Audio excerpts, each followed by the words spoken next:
ആരാത്? ആ മാഷ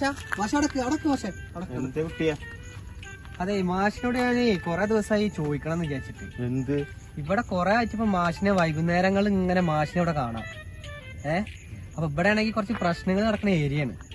ഇവിടെ പ്രശ്നങ്ങൾ ഉണ്ടെങ്കിൽ അതിന്റെ കാരണക്കാരൻ താനായിരിക്കും. തന്നെ ഞാൻ പഠിപ്പിക്കുമ്പോഴേ താനൊരു പ്രശ്നക്കാരനാണ്.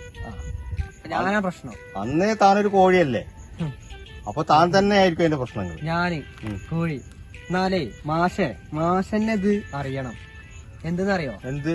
അന്ന് +2 പഠിക്കുന്ന സമയത്ത് ഞാന് ഒരു പ്രേമലേഖനം ഒരു പെൺകുട്ടിക്ക് കൊടുക്കാൻ വേണ്ടിട്ട് +2 ക്ലാസിന്റെ മുമ്പിൽ ചെന്ന് പോയെന്ന് ഓർമ്മയുണ്ടോ? ഓർമ്മയുണ്ട്, നല്ലോണം ഓർമ്മയുണ്ട് എനിക്ക്. അന്ന് മാഷിന്റെ ആ സ്കൂളില് ടീച്ചറേയും കുട്ടികളെയും മുമ്പിൽ വെച്ചിട്ട് അടിച്ചത് ഓർമ്മയുണ്ട? അതാണ് എനിക്ക് ഏറ്റവും കൂടുതൽ ഓർമ്മയുള്ളത്. എന്നാലേ അന്നത്തെ ആ സമയത്ത് ആ കുട്ടി ഇന്നെ ഗഡ്സ് ഇല്ല എന്ന് പറഞ്ഞിട്ട് ഇന്നെ അവിടുന്ന് ഒഴിവാക്കി. അപ്പോഴാണെങ്കിൽ അതിന് പുതിയ പേരുണ്ട്, തേപ്പ്. അതോട് കൂടിയിട്ട് ആ ബന്ധം പോയി. അവളെ കാണാൻ വേണ്ടിട്ടാണ്, അവളെ കല്യാണം കഴിച്ചു കൊടുത്ത വീടാണ് അത്. അവളെ കാണാൻ വേണ്ടിട്ടാണ് ഞാൻ എന്ത് ചെയ്യുന്നത്, ഈ വൈകുന്നേരങ്ങളിൽ ഇങ്ങോട്ട് വരുന്നത്. താൻ കേക്കണോ? തന്നെ ഞാൻ അന്ന് ആ ക്ലാസിന്റെ മുന്നിൽ ടീച്ചേഴ്സിന്റെയും കുട്ടികളുടെ മുന്നിൽ ഇട്ടിട്ടല്ല അടിച്ചത്. അതെ അതെ അതെ. ഞാൻ തന്നെ അടിക്കുമ്പോ ഞാൻ എന്താ കരുതിയെന്ന് അറിയോ?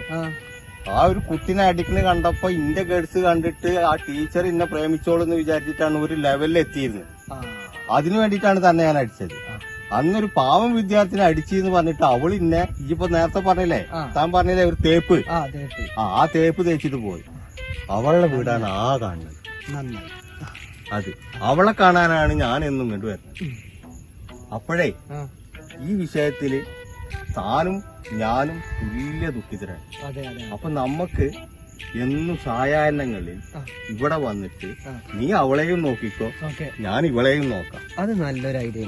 ഇപ്പൊ മാഷിനോട് എനിക്ക് ഒരു വൈരാഗ്യമില്ല. പറഞ്ഞു തീർത്തപ്പോ ഒരു ഭയങ്കര സന്തോഷം മനസ്സിൽ. എന്നാലും അവർക്ക് നമ്മളെ മാഷ് ഇങ്ങോട്ട് കണ്ട